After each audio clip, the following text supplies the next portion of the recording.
Apple has announced its latest entry in the world of wearable tech, the Vision Pro, bringing you eye-to-eye with productivity and entertainment, all with a hands-free experience. Apple are hoping this will be the bridge between humanity and technology, propelling us forward to bring out the best of what we're capable of. I, however, think it'll fall flat on its face, and here are some reasons why.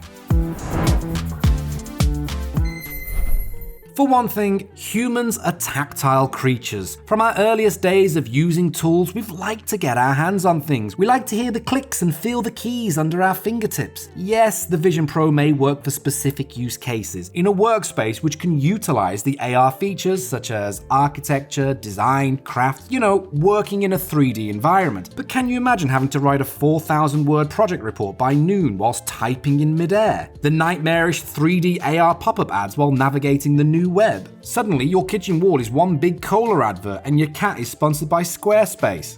Hellish. Gaming is another tricky one. Exclusive games made for the headset will obviously be tailored around the built-in eye tracking capabilities, but there won't be many. How many developers are going to burn millions making games for a device with a tiny user base? As MetaQuest proved, porting regular screen-based games won't be easy. Motion sickness Skyrim, anyone? Especially as the internal hardware won't have the grunt to run the latest PS5 games. $3.5K to play AR Fruit Ninja? We're not so sure.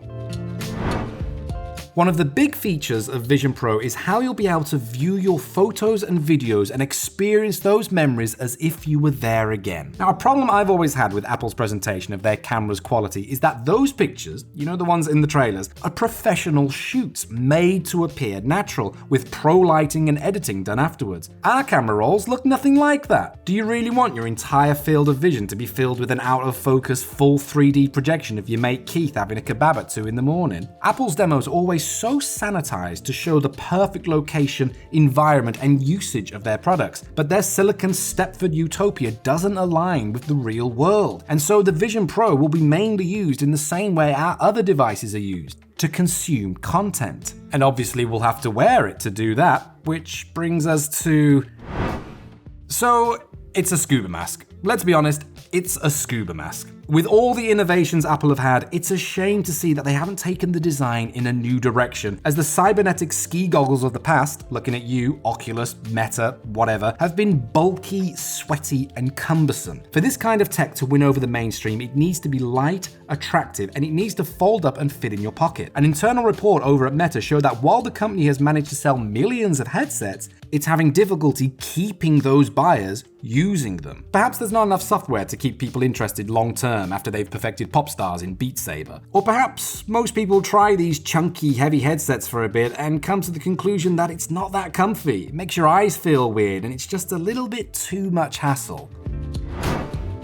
The reason we look at history is so we aren't doomed to repeat its mistakes. Remember Google Glass? Another example of wearable AR tech meant to revolutionize how we approach life. These smart glasses would be able to give you heads-up displays of directions, have us make calls, read emails, newspaper articles, send text messages, and scroll through social media. The biggest issue? It had a camera on it. The public didn't like it when they were approached by people wearing the glasses because they knew there was a good chance they were being filmed. People don't want pictures or videos taken of them without their permission or consent. You can usually spot if someone's pointing a phone at you, but having a camera glued to everyone's forehead is just Black Mirror. And guess what? Vision Pro has the company's first ever 3D camera installed into the face of the device. I don't know about you, but I'm staying out of that person's cone of vision, Solid Snake style. The Apple Vision Pro will have a price tag starting from $3,500.